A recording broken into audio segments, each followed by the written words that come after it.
And then rounding off our little trip experiences, while you were on that, I was out on the street triple. So a day at Jerez, or Jerez, if you want to, well, you could say Jerez, couldn't you? If you were going pure British, like butchering. I never know which one to go for. It looked good though, mate. That shot from your hotel was stunning.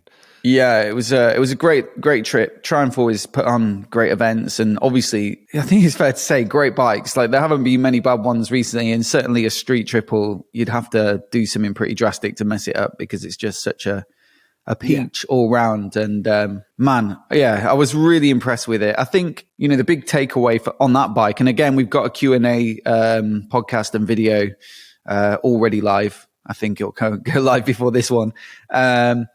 So there's a lot more detail there, including some very specifics, but the kind of overall thing is like, it is better than the previous gen. Not massively. If you own the previous gen, like maybe demo one to see if you want to upgrade, I wouldn't say it was night and day. Things like they've made it more responsive in the handling with a 10mm spacer on the shock to jack the back up. So that affects the geometry, gets you up over the front a bit.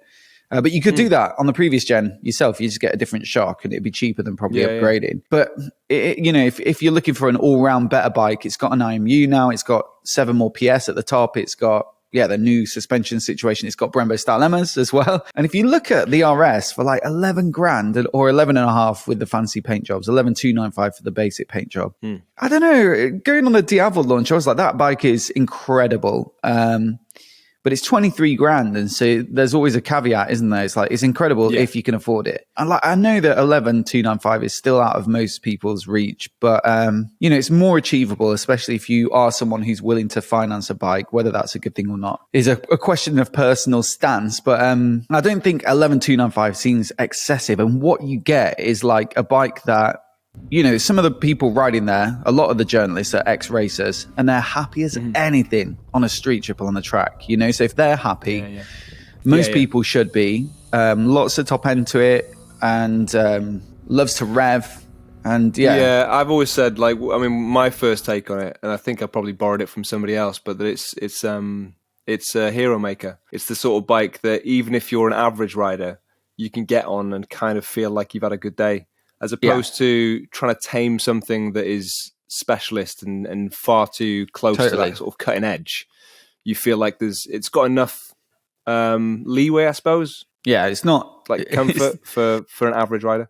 Yeah, it's not going to spit you off or anything if you're riding it relatively sensibly. And then we had it on the road, and mate, that engine, I love a triple. It made me want to get home. I haven't ridden my Tiger 800 for ages, but I was like, I want to go home and ride my Tiger just because I love smooth, normal triples rather than I do like the T-plane on the Tiger, but the new Tiger 9 and 12. Yes, but that smooth mid-range, honestly, it was so great on the road. It sort of really allows you to rev it out on the track and experience what that's like.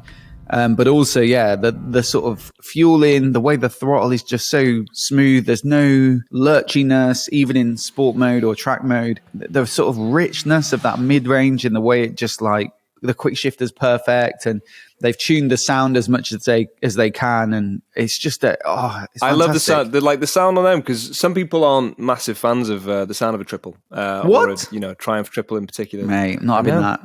They exist, mate. But I have to say, it doesn't sound that spectacular just going past you, I guess. I mean, there are some other bikes that sound better. Generally speaking, a twin always sounds better as the sort of third person, if it was to roll past you. You're like, yeah, nice sounding bike. Triples, they sound okay, but it doesn't sound as good to, the bystander. Whereas when you're on the bike and you're on the throttle, it sounds fantastic. Like, it's so encouraging. You just want to keep teasing that throttle and building the revs on them, I found, at least. But the only sort of maybe reason you might not buy one is the sort of competition in that price area. So things like the Kawasaki Z900, the MT-09, the 890G, they're all quite a lot bigger in capacity. So they've got a lot more mid-range and torque and grunt. Mm-hmm. They make maybe 20 more Newton meters of peak torque and make it about 2,000 or 3,000 RPM lower. So maybe in terms of real world gruntiness, they have a little bit more shove. But I think it'd be a very close run thing for me as to which I'd buy out of those. Almost certainly not the Z900, because that has the most on-off throttle chop I've ever experienced. Like it is literally like dung, mid corner. Even just give it a tiny like 0.1 of a mil of throttle, trying to really tease it in smoothly. It's like a real jolt. Same on the Z900 RS. I think you can get them remapped and it solves it. But I kind of feel like, why should I have to do that if I'm buying a brand new bike? NT09, incredible bike, bags of mid-range. Again, beautiful triple soundtrack, but it has kind of like the bars are very high on that bike. If you ever look at the risers. Yeah, compared. I mean, they're both naked bikes, but one is definitely more on the sportier side, right? It's almost like a, do I want to say like a bigger supermoto sort of setup? Or just, I guess just more of a naked setup, I suppose. But yeah, you're more proud of the bike than you would be on a street triple. Yeah, exactly. It's a much more sporty position on the street triple. And the 890 Duke is probably the one that feels most similar in terms of like riding position, sportiness, quite a taut chassis. But I think the engine's like the massive, well, there's two massive differentiators with those two bikes. Clearly the parallel twin 270 crank in the 890 has a very different feel. And also the looks, like the street triple just looks fantastic now, especially in that red, the RS. Yeah. They tweak it so marginally each time, but every time you're like, yeah, that is an improvement. Looks good to me. It's subtle, but yeah, it looks pretty good. So yeah, I think the NT09 would be a great bike if you just want to like razz around and you fancy a slightly comfier riding position. The 890, if you like a parallel twin and you want something that feels like super sporty and like amazing to ride, but also is quite garish to look at. Good for some people, maybe not others.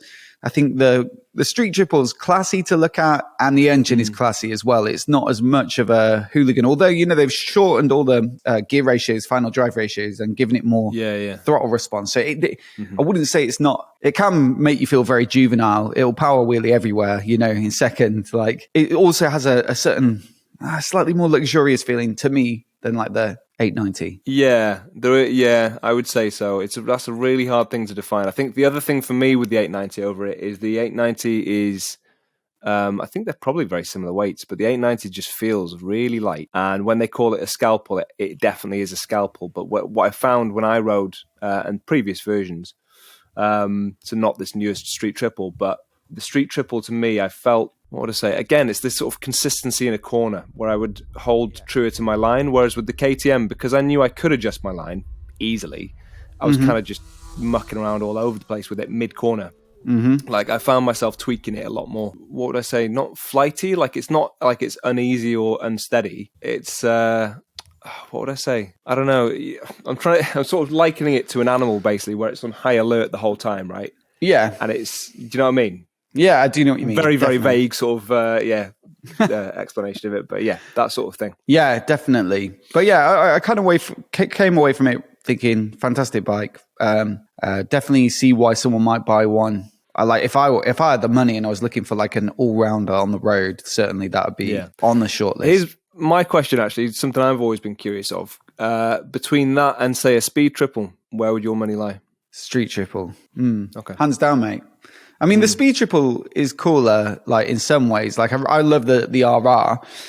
The looks of it are stunning. But when I had both the RS and RR, you just feel like you're not really using what it's capable of on the road, and it feels a bit dissatisfying. And then I can't use it on the track either. So for bragging rights and the cool looking bike, I think there's a case for it. Maybe if you're a great rider on the track, there's a case for it. Or if you're willing to risk life and your license on the road, then fine, whatever, each to their own. But I think in terms of like getting something out of it from the track riding, and also something that you don't feel like is completely under stress. I mean, it is way too fast for the road if you like give it the full beans. But it doesn't feel like that all the time. I mean, that's partly why I love the Trident so much, like 80 horses or whatever, but you get some of that kind of triple vibe. But yeah, I think the street triple, but the price as well is just really in that sweet spot, and also the sort of the power level and the performance. It just feels like you've got Öhlins shock, Brembo Stalema brakes, like the best of the best, but in this sort of power level that's not kind of completely bonkers. I know that might sound like a cop out because a lot of people would get maybe a bit like bravado on the power numbers, but I think honestly, if I'm being honest with myself, like I can't really use a great deal more than No, 130. completely. I agree. And my dad said this as well when I was saying about I told him about this 300 being the one that sort of was my pick of the day, or at least the one that maybe I had the most fun on. And he was saying the same sort of thing. And you see it with like the Isleman TTs as well. Like they'll go on the bigger bikes, the thousands, and they'll jump on a 600. And they're not far off their pace, but they just can push it a bit further. Whereas you have to measure it, like you say, with the thousands. So if you push your threshold on a bigger capacity bike, it's always fun stepping down to something, especially when it's capable as well, but stepping down in power, because you just feel like you've got more control and you're managing it a bit better on that one. I always think it's like, I used to play a lot of Gran Turismo on PlayStation, and like right at the beginning, you get like a small amount of credits, and you can only buy like a really rubbish car, like a Nissan Micra. But you get really good, like just driving that car around a track. Yeah, like you get good at cornering speed and braking points. And if you do like, just go and buy like the most powerful car, you just hammer down the straights and then skid around the corner and, then hammer down the next straight.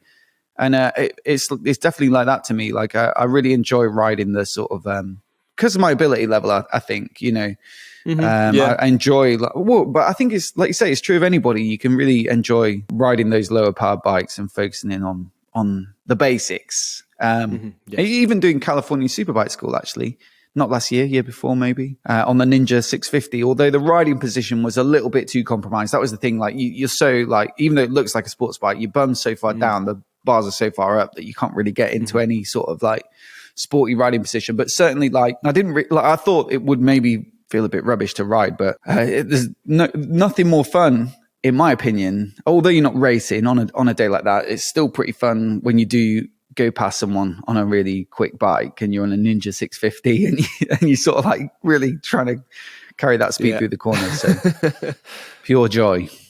Anyway, I think that pretty much wraps it up for today. So many thanks to everybody for listening. Thanks for the recap, Tim, on those trips. Thank you for sending me.